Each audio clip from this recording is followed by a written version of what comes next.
Hi all, എന്തൊക്കെയുണ്ട് വിശേഷം? എല്ലാവരും സുഖമായിട്ടിരിക്കുന്നു. അപ്പോൾ എൻ്റെ സബ്സ്ക്രൈബേഴ്സിനും മറ്റെല്ലാവരും ഹാപ്പി ആയിട്ടിരിക്കട്ടെ എന്ന് പ്രാർത്ഥിക്കുന്നു. ഇന്ന് ഞാൻ നിങ്ങൾക്ക് വളരെ ഉപകാരമുള്ളൊരു വീഡിയോയുമായിട്ടാണ് വന്നിട്ടുള്ളത്. അപ്പോൾ നമ്മളെല്ലാവരും യൂസ് ചെയ്യുന്നതും നമ്മളുടെ എല്ലാവരുടെയും വീട്ടിലും ഉള്ളതുമായ ഒന്നാണ് ടാൽക്കം പൗഡർ. ഈ ടാൽക്കം പൗഡർ വെച്ച് നമുക്ക് എന്ത് ചെയ്യാൻ പറ്റുമെന്ന് നോക്കാം. അപ്പോൾ നമ്മുടെ വീട്ടിൽ ഉറുമ്പുകളുടെ ശല്യമുണ്ടെങ്കിൽ നമ്മൾ ഉറുമ്പ് പൊടിയോ കൂറച്ചോക്കോ ഒക്കെയാണ് ചെയ്യാറ്. അപ്പോൾ കുഞ്ഞുങ്ങളുള്ള വീടൊക്കെ ആണെങ്കിൽ അത് വളരെ ബുദ്ധിമുട്ടാണ്, അവരുടെ വായേക്ക് ആക്കാനൊക്കെ ഉള്ള ചാൻസ് ഉണ്ട്. അപ്പോൾ നമ്മൾ ഉറുമ്പുള്ള ഭാഗത്ത് കുറച്ച് ടാൽക്കം പൗഡർ ഇട്ട് കൊടുത്താൽ മതി. ഉറുമ്പുകളുടെ ശല്യം പിന്നെ ഉണ്ടാവില്ല. അതുപോലെ ഈ സൂചിപ്പിന്നൊക്കെ കുറച്ച് നമ്മുടെ കയ്യിലുണ്ടെങ്കിൽ അതിൽ ലേശം ടാൽക്കം പൗഡർ ഇട്ട് കൊടുത്ത് ഒരു ഡപ്പയിൽ ഇട്ട് വെച്ചാൽ മതി. അപ്പോൾ അത് തുരുമ്പ് പിടിക്കില്ല. അതുപോലെ റബ്ബർ ബാൻഡൊക്കെ കുറച്ച് നാളധികം ഉണ്ടെങ്കിൽ കുറച്ച് നാളിരിക്കുമ്പോൾ അതിങ്ങനെ ഒട്ടിപ്പിടിച്ച് കൊണ്ടാവും. അപ്പോൾ നമ്മൾ കുറച്ച് പൗഡർ ഇട്ട് കൊടുത്താൽ മതി. അപ്പോൾ അങ്ങനെ ഒരു ഒട്ടിപ്പിടിക്കൽ പിന്നെ ഉണ്ടാവില്ല. ഗ്യാരണ്ടി ആഭരണങ്ങൾ ഒക്കെ യൂസ് ചെയ്യുന്നവരാണെങ്കിൽ കുറേ കഴിയുമ്പോൾ ക്ലാവ് പിടിച്ച പോലെ ഒക്കെയാവും. വള മാല ഒക്കെ ഉപയോഗിച്ചതിന് ശേഷം ക്ലീൻ ചെയ്ത് തുടച്ച് ഒരു ഡപ്പയിൽ ഇത്തിരി പൗഡർ ഇട്ട് കൊടുത്താൽ മതി. കുറേ നാൾ കഴിഞ്ഞാലും പുതിയതുപോലെ ഉണ്ടാവും. ഉപയോഗിക്കുന്ന ടൈമിൽ ഒന്ന് വാഷ് ചെയ്താൽ മതി. ഇനി സാരിയോ ചുരിദാറോ ഒക്കെ മടക്കി വെക്കുമ്പോൾ ഇത്തിരി പൗഡർ ഇട്ട് കൊടുത്താൽ മതി. പാറ്റയുടെയോ ഉറുമ്പിൻ്റെയോ കൂറയുടെയോ ശല്യം ഒന്നും ഉണ്ടാവില്ല. എത്ര നാളുകൾ കഴിഞ്ഞാൽ നല്ല ഗന്ധവും ഉണ്ടാവും. അതുപോലെ കാർപ്പറ്റിൽ നിന്നൊക്കെ വരുന്ന ബാഡ് സ്മെൽ ഉണ്ടെങ്കിൽ ഇത്തിരി പൗഡർ ഇട്ട് കൊടുത്താൽ മതി. അപ്പോൾ മുഖത്തിടുന്ന പൗഡറിന് ഇതുപോലുള്ള ഒരുപാട് കാര്യങ്ങൾക്കും യൂസ് ചെയ്യാം. ഇനി ഒരു ടിപ്പിനെ കുറിച്ചും കൂടി പറയാം. നമ്മുടെ മക്കളുടെയൊക്കെ മുടി ചിക്കറക്കാൻ വേണ്ടി വിളിക്കുമ്പോൾ ഭയങ്കര ബഹളമായിരിക്കും. എല്ലാ അമ്മമാർക്കും ഉള്ളൊരു പ്രശ്നമാണിത്. മക്കൾക്ക് മുടി ചിക്കറക്കുക എന്ന് പറഞ്ഞാൽ ഭയങ്കര മടിയാണ്. പിന്നെ അവർക്ക് വേദനിച്ചിട്ട് വയ്യെന്നൊക്കെ പറഞ്ഞ് ഭയങ്കര ബഹളമായിരിക്കും. അങ്ങനെ ഞങ്ങൾ എൻ്റെ മോൾക്ക് ഇതുപോലെ 2-3 തരത്തിലുള്ള ചീർപ്പൊക്കെ മേടിച്ച് നോക്കി. പക്ഷെ അത് മുടിയൊക്കെ ചിക്കറിയും, പറഞ്ഞിട്ട് കാര്യമില്ല. മുടി നന്നായി പോവുകയും ചെയ്യും. കംപ്ലീറ്റ് മുടിയൊക്കെ ഇട്ടിൻ്റെ ഒപ്പം പോരുകയും ചെയ്യും. അങ്ങനെ ആണ് ഞങ്ങൾക്ക് ഇങ്ങനെ ഒരു ഐഡിയ കിട്ടിയത്. ഈ ഒരു ചീർപ്പ് നമ്മൾ യൂസ് ചെയ്യുകയാണെങ്കിൽ മുടി പെട്ടെന്ന് തന്നെ ചിക്കറിയും, ഒരു കുഴപ്പവും ഉണ്ടാവില്ല. പിന്നെ മക്കൾക്ക് തന്നെ സ്വയം ഇത് ചിക്കർക്കുകയും ചെയ്യാം. പെട്ടെന്ന് തന്നെ കെട്ടൊക്കെ പെട്ടെന്ന് തന്നെ ഒഴിയുന്നതായിരിക്കും. ഇത് നല്ല സോഫ്റ്റുമാണ്. ഇതിനധികം റേറ്റും ഇല്ല. അപ്പോൾ ഇങ്ങനെ ഒന്ന് നിങ്ങൾ ചെയ്ത് നോക്കുക, വളരെ ഗുണമുള്ളതാണ്. അടുത്ത ഒരു ടിപ്പ് പറയാം. ടാൽക്കം പൗഡറും അതുപോലെ കുറച്ച് ബേക്കിംഗ് സോഡയും തമ്മിൽ മിക്സ് ചെയ്യുക. ഇതുകൊണ്ട് നമുക്ക് ഒരുപാട് ഉപയോഗങ്ങളുണ്ട്. ചീർപ്പ് വൃത്തിയായി സൂക്ഷിക്കേണ്ടതാണ്. ചീർപ്പിൽ എണ്ണമയവും കറുത്ത ചെറിയ പൊടിയും താരനുമൊക്കെ ഉണ്ടെങ്കിൽ എത്ര വാഷ് ചെയ്താലും താരനൊന്നും പോവില്ല. അപ്പോൾ നമ്മൾ ഇതൊരൽപ്പം എടുത്ത് ചീർപ്പിലിട്ട് ഒരു ബ്രഷ് കൊണ്ട് ക്ലീൻ ചെയ്താൽ മതി. പെട്ടെന്ന് തന്നെ എണ്ണമയവും താരനുമൊക്കെ പോകും. ബേക്കിംഗ് സോഡ നല്ല ഒരു അണുനാശിനിയാണ്. ആഴ്ചയിൽ ഒരിക്കൽ ഇങ്ങനെ ചെയ്തു കൊടുത്താൽ ചീർപ്പ് നല്ല വൃത്തിയായിരിക്കും. അടുത്ത ടിപ്പ് പറയാം.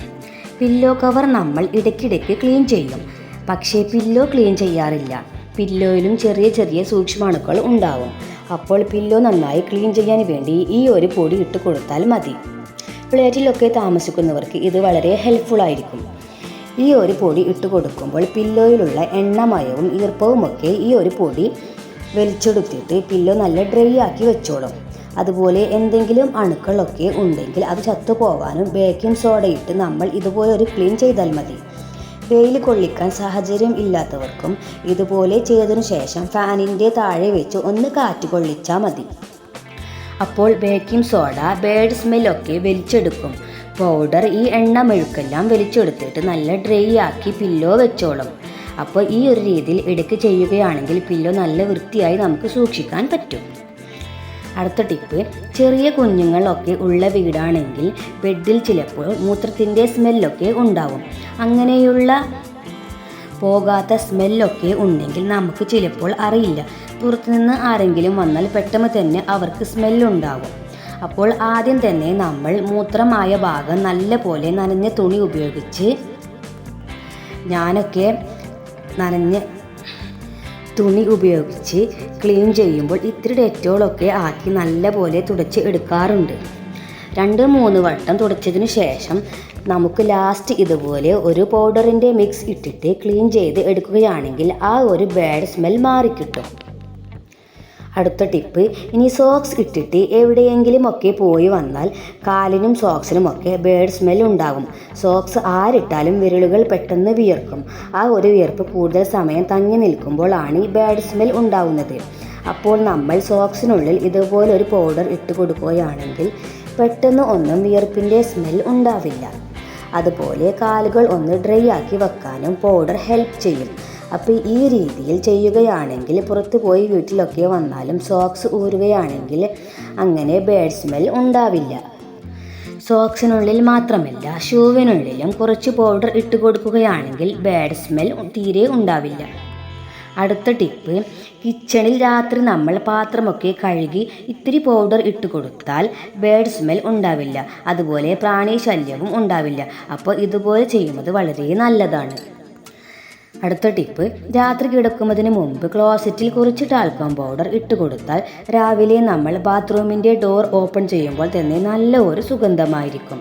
ക്ലോസറ്റിൽ മാത്രമല്ല നമുക്ക് സീവിൻ്റെ ഭാഗത്തും ഇത്തിരി പൗഡർ ഇട്ട് കൊടുക്കുക. ഇങ്ങനെ ചെയ്യുമ്പോൾ സീവിൻ്റെ ചെറിയ പ്രാണികളൊന്നും ഉള്ളിൽ നിന്ന് ടോയ്ലറ്റിലേക്ക് വരില്ല. നല്ലൊരു സുഗന്ധമായിരിക്കും ഈ പൗഡറിൻ്റെ സ്മെൽ. ലോങ് ലാസ്റ്റിംഗ് ആയിട്ടുള്ള സ്മെല്ലാണ്. നമ്മൾ എത്ര തന്നെ വൃത്തിയായി ടോയ്ലറ്റ് സൂക്ഷിച്ചാലും കുറച്ച് നേരം യൂസ് ചെയ്യാതിരുന്നാൽ ഒരു ബാഡ് സ്മെൽ ടോയ്ലറ്റിലുണ്ടാവും.